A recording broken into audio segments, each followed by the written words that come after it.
Hey, yo, you ready? Let's do it. Yeah.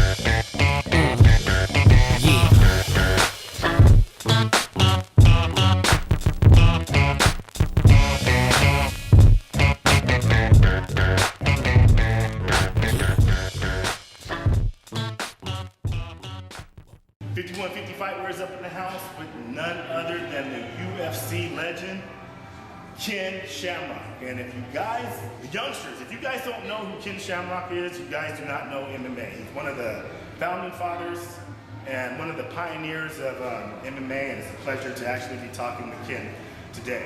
When somebody calls me a legend, I'm just glad I'm still alive. Ken was out here today. We had an awakening, and Ken was a special guest today, and he actually shared some of his testimony. Would you like to elaborate a little bit on that, what you were doing today? Yeah, actually, God was a special guest. God's a special guest every night and every day of your life. So for me to come here and be able to speak on that and give a little testimony on kind of where I came from, and come to the struggles that I went through, it's almost like a boilerplate of what goes on with most people. You know, people get to talk about what they've gone through and some of the struggles they've had.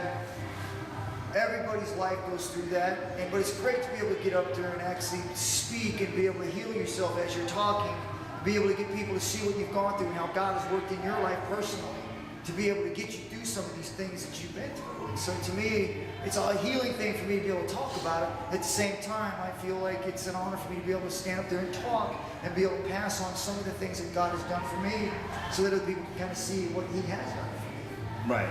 Most people know you as being, Ken Shamrock was the one who was ready to go right off the bat, like a firecracker. Let me tell you something.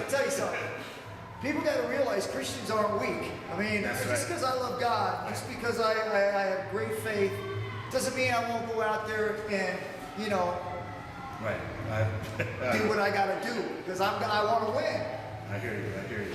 And speaking about that, you're still involved with MMA, so you're still out there fighting, right? Yes, absolutely. I got an opportunity maybe in 6 months of putting together my own program.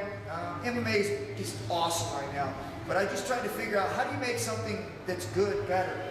And so I came up with some rule changes, tried to make it a faster pace. So some of the things I want to do is I want to add more rounds. I want to do less time and more rounds so you can score them better.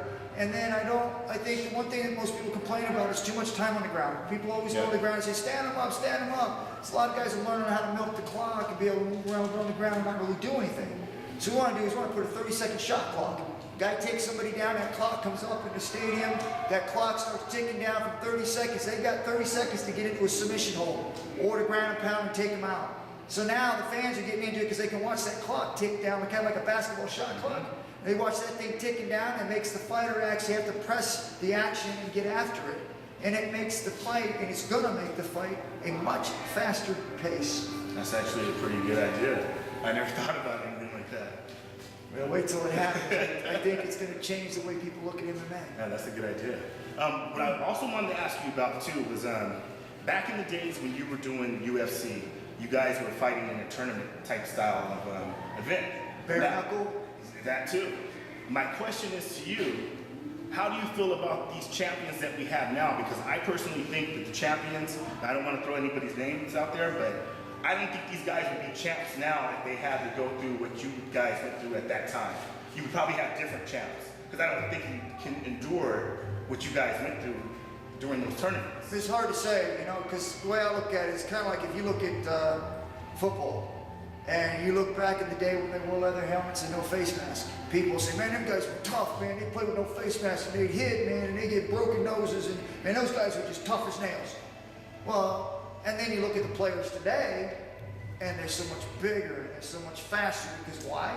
Because now they know how to train. They know how to do all this physical fitness. They got all these training weapons they can use. Whereas back in the beginning day, they didn't have all those training things going on. They didn't have the weight gain and all that stuff.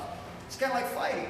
You go back in the earlier days, man, yeah, we were tough as nails, man. I mean, we went out and we did it, and it was basically all brutal because it was like a street fight. And you fought 4 times in one night, bare knuckle, no rules, no time limit, and the best guy walked out.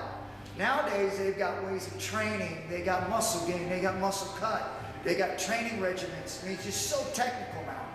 So to match those things, it's like apple and oranges. Yeah, you got guys that were tough as nails, but we didn't have all the training things that they have today. So it's just two different types of people. You know, you got people that didn't have a lot of training, some of them are just tough as nails. And then you got the guys that do have all those training things, and maybe they aren't tough as nails, but they're very technical and good. Right. Okay. On that note, I also wanted to ask you one more question, and I'm actually drawing a blank on what I was going to ask you. I'm just telling you the truth. See, that's what happens when you fight. You get in a ring, you get hit in your head, you forget what you're supposed to do next. Anyway, it's Don't tap out, brother. Don't tap out. Tap out.